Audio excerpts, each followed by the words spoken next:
राम राम सारा है। मैं शिवानी, मैं सविता, स्माइल विद सविता।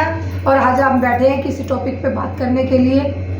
तो चलो बात शुरू करते हम किसी बातचीत के लिए, बात करने के लिए बैठे हैं। बाकी ये ऐसे ही देख लो, यूं नहीं कहा कि इसका चैनल भी सब्सक्राइब कर दियो भाई।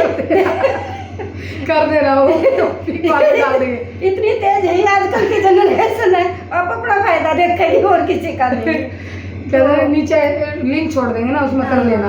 तो फ्रेंड, आज एक मेन मुद्दे से बैठे हैं हम, क्योंकि मेरे पास बहुत सारे कमेंट भी आए हैं और फ़ोन भी आए हैं गांव से, क्योंकि हम एक्चुअली गांव से हूँ, मैं गांव की लड़की हूँ, गांव में शादी हो रही है। क्या हो गया, अब शहर में आके तो गांव से आए हैं फ़ोन कि आजकल एक नया मुद्दा उछल रहा है, ज्योति मौर्य के नाम और आलोक मौर्य से। तो एक बात बताओ, बहुएं जो हैं, बहू बेटियों की बहुत की इसी चक्कर में पढ़ाई छूट गई है, जिससे कि हमारे घर से रिलेटिव भी दो तीन बहुएं हैं जिनके साथ ये किया जा रहा है। तो आप एक बात बताओ, वो कह रही हैं कि ये बताओ क्या सब एक जैसे हैं? सब एक जैसे तो नहीं है। हाथ की 5 उंगलियां तो पांचों अलग अलग हैं, छोटी बड़ी हैं, तो सब एक जैसे तो नहीं है। तो देखो, हम तो यूं ही कहेंगे कि किसी की पढ़ाई मत छुड़वाओ, सब एक जैसे नहीं होते। वो पढ़ लिख के आगे जाएंगी तो कल को जॉब लगेगी, जो भी होगा वो आगे लाइफ में सेट होंगी, तो सैलरी आपके ही घर में आएगी, किसी और के में नहीं जाएगी वो।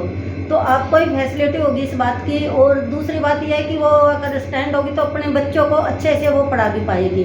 और ऐसे नहीं है कि मुझे भी खैर यूट्यूब पे आते हुए आपने देखा होगा 3 साल तो हो ही गए, कोई नई तो नहीं हूँ मैं। और मेरे चैनल पे भी आपने देखा होगा भजन वगैरह कोई ऐसी कोई वीडियो नहीं होती। और हम तो सिर्फ यही चाहेंगे कि लड़कियों को भी पढ़ाओ। आजकल पता नहीं क्या बीमारी है। एक बात बताओ, वो गई है तो किसी लड़के के ही साथ गई है, तो क्या अकेले उसकी ज्योति की गलती है? तो उसके ऊपर भी है, तो उसके ऊपर भी तो ऑब्जेक्शन उठना चाहिए। उसको नहीं पता था कि वो शादीशुदा है तो वो क्यों लेके गया?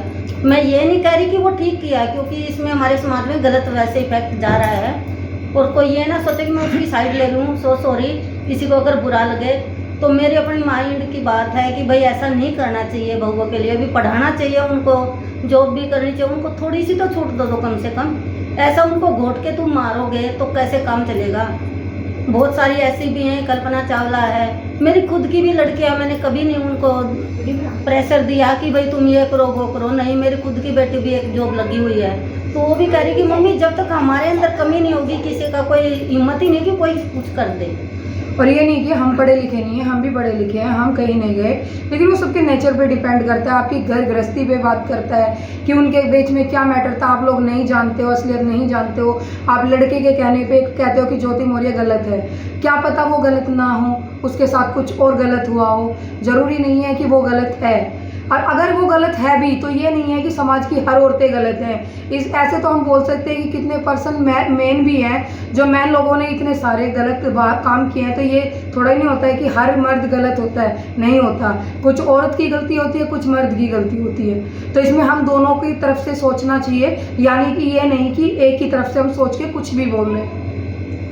तो जी मैं तो इतना ही कहना चाहूँगी, राम राम। बाकी बहुओं को पढ़ाओ लिखाओ, कोई दिक्कत नहीं और है, उन्हें कामयाब बनाओ, जिससे कि आपका भविष्य भी सुधरे और उनका आने वाले बच्चों का। और कोई गलत नहीं होता, टाइम गलत होता है, टाइम नहीं पता क्या करवा दे, किसकी बुद्धि कहाँ पे खराब हो जाए। तो इसलिए जी राम राम, बाय बाय, मिलते हैं नेक्स्ट वीडियो में। Bye bye bye, thank you.